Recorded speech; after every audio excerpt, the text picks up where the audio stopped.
Political protection has often been cited in Uttar Pradesh when netas are alleged to have committed crimes. The latest case to join the list is that of Samajwadi MLA from Sultanpur, Arun Verma. A woman accused the SP candidate from the same seat in the ongoing assembly polls of having gang raped along with others in 2013. But just 2 days back, the crime became even more serious when the gang rape survivor was found in a disoriented state and declared dead at hospital. Kaam bolta hai or work speaks for itself is the rallying cry for Akhilesh Yadav to seek people's support. But in peak election season, the sorry state of law and order in Uttar Pradesh has been laid threadbare. A gang rape survivor has paid with her life for raising her voice demanding justice. Surprisingly, the man in the dock is none other than a Samajwadi Party legislator. 3 years ago, the victim had accused SP MLA Arun Verma of gang raping her along with 7 other accused, but despite this, the local police gave the MLA a clean chit. She did not give up and approached the High Court, which ordered a fresh probe, but just 10 days before the case was scheduled to come up in court, the survivor was found in a disoriented state and the doctors pronounced her dead at the hospital. The survivor's family has now lodged a murder case against the SP MLA. विधायक का हमारा एक मामला चल रहा था, तो उसमें हमको कुछ डाउट था। पहले हम गवाही उसकी होनी थी तो डाउट था, तो हाई कोर्ट से हमने आदेश करा के पुलिस की सुरक्षा लिया था। तो सुल्तानपुर आने जाने में पुलिस हमको सहारा मिलती थी, लेकिन बाद में पुलिस सुरक्षा हट गई। हमने कोतवाली मतलब सुल्तानपुर में एक एप्लीकेशन डाला था सुरक्षा के लिए, लेकिन फिर सुरक्षा हमको नहीं मिली थी। ऐसे आदमी से खतरा हमेशा ही है। Now the Sultanpur SP MLA insists he is innocent.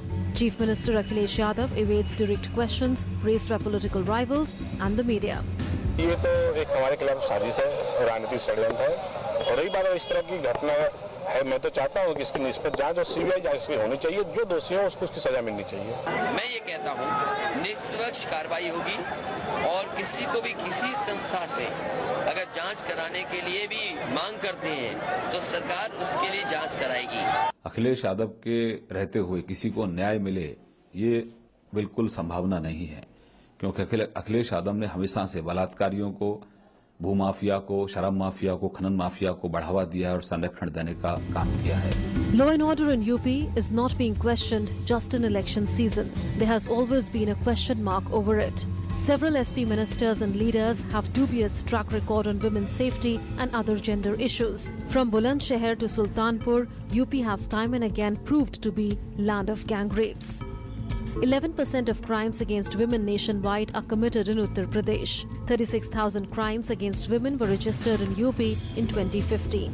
UP tops the list of states with highest number of crimes against Dalits. 28 of SP's 56 ministers have serious criminal cases pending against them. Making matters worse, Mulayam had once remarked, boys will be boys in the context of women's sexual harassment and assault. UP's deteriorating law and order is always questioned by people of all political parties. Even the Prime Minister has hauled the Akhilesh government over the coals on the matter in rally after rally. कोई मुझे बताइए, क्या उत्तर प्रदेश की सरकार का स्वयं का जो कानून व्यवस्था का रिपोर्ट है, वो उस बात की गवाही नहीं है कि यहाँ आए दिन बहन बेटियों पर बलात्कार होते हैं? Congress, which has tied up with the SP for the state assembly elections, has seemed squeamish over law and order during Akhilesh's rule. When Rahul Gandhi was quizzed about law and order in UP in a joint press conference with Akhilesh, party vice president evaded questions. Clearly, law and order may be an issue for rivals to take pot shots at the SP Congress combine. It remains to be seen what the people of UP choose, action or just hollow promises. With Lucknow Bureau, News Night Desk, DD News.